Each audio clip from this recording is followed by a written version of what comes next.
এসেছি বা press meet করার প্রয়োজন বোধ করেছি সেটি হলো একটি ওয়াকাফ স্টেটের সম্পত্তির কিছু অসাধু ব্যক্তিদের দ্বারা তছনছ।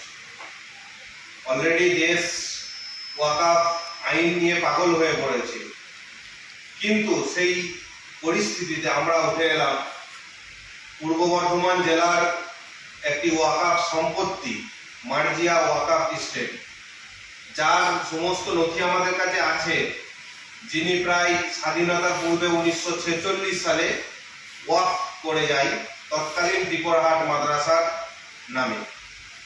কিন্তু পরবর্তীতে এখন পর্যন্ত দেখা গেছে সেই ওয়াকফ সম্পত্তির অধিকাংশ সম্পত্তি কিন্তু তছনছ হয়ে গেছে কিছু অসাধু ব্যক্তিদের দ্বারা, এবং এখনো সেটা কন্টিনিউ চলছে।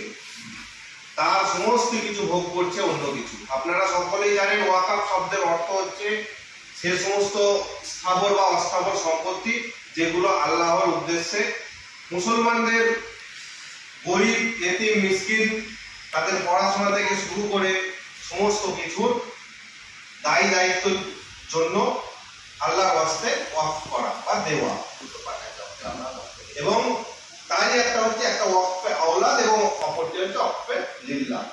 মেইনলি আমরা যে বেশিরভাগ দেখে থাকি ওয়াকফে লিল্লাহি কথা। আমরা যেটার জন্য আজকে এসেছি মার্জিয়া স্টেট, মার্জিয়া ওয়াকফ স্টেট, যার ইসি নাম্বার হচ্ছে আপনার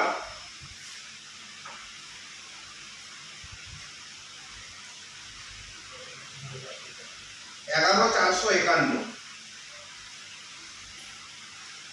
তো সেই সম্পত্তির টোটাল সম্পত্তি যেটা ছিল সেটা হচ্ছে আপনার 3 একর 46 শতক।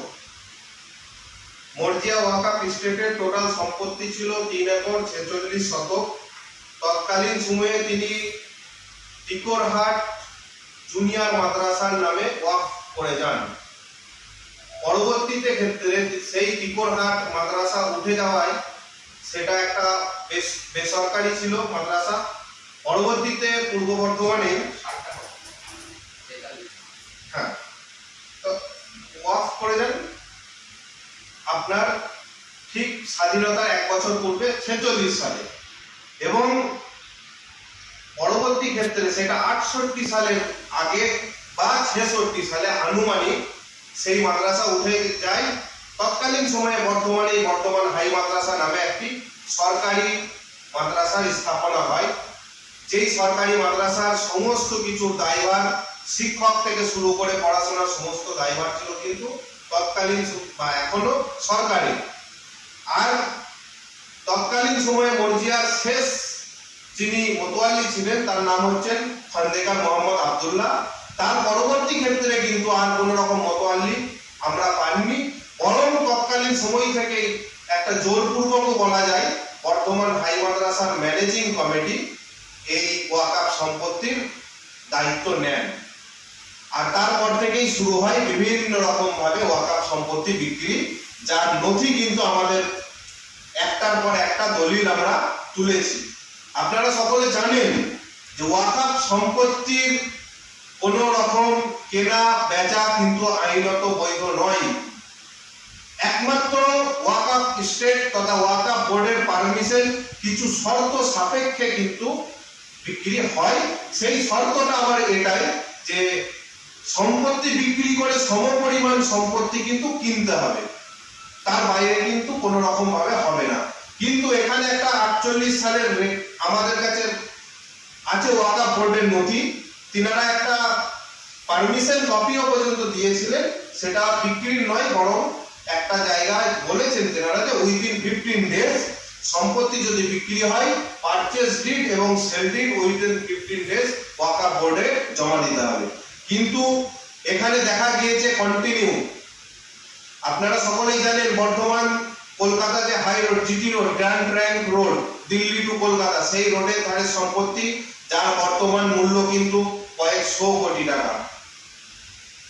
তিনারা কখনো 1 কাঠা কখনো 2 কাঠা করে একের পর এক দলিল করে দিয়েছে পাবলিকের নামে, এবং বর্তমানে রেকর্ডও কিন্তু পাবলিকের নামে।